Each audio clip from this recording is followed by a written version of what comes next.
Dia Arab Saudi salah satu-satunya negara dalam dunia yang masih lagi melaksanakan undang-undang hudud. Bagi orang jenayah, undang-undang hudud dilaksanakan di sini. Kalau lain-lain tak jadi dah. Tak ada negara yang gunakan hudud.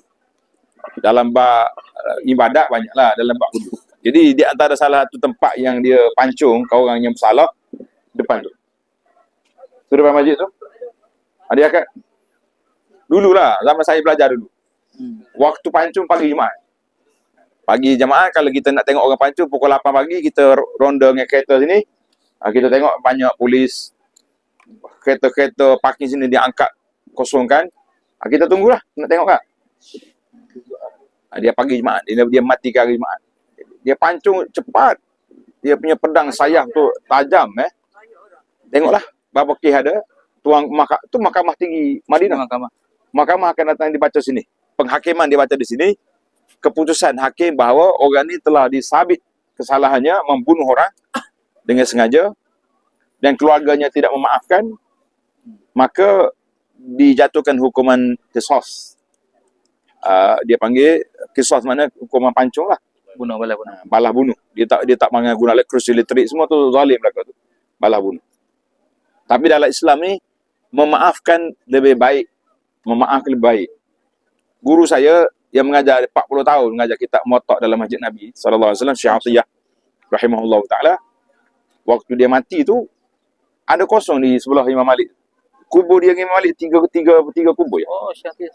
Sebab dia baca Muwatta 40 tahun dalam masjid. Dia qadi besar. Qadi Mahkamah Tinggi Madinah. Dia kata ada satu kes abi runding. Keluarga dia memang tak nak maafkan. Tak maaf. Pancung. Tengah sudah dah qadi baca penghakiman, dia panggil sayaf ni pemotong kepala lah. Cari dah dia punya pedang. Tiba-tiba bapak budak ni bertempik. Afau tu, aku maafkan dia. Terkejut orang.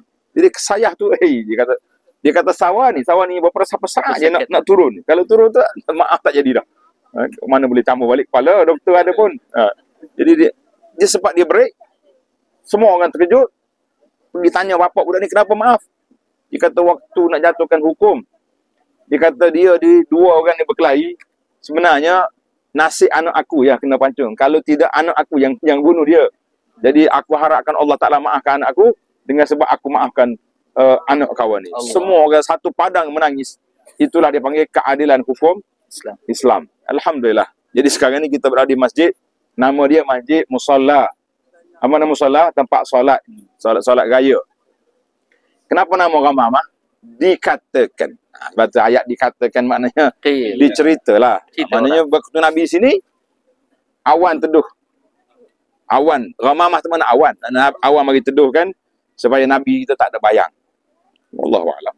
Mukjizat Nabi lebih pada tu lagi. Tapi kesahihan maklumat perlu dipastikan. Jadi itulah cerita sini. Kita pun ada lagi 2-3 tempat yang kita nak pergi depan sana.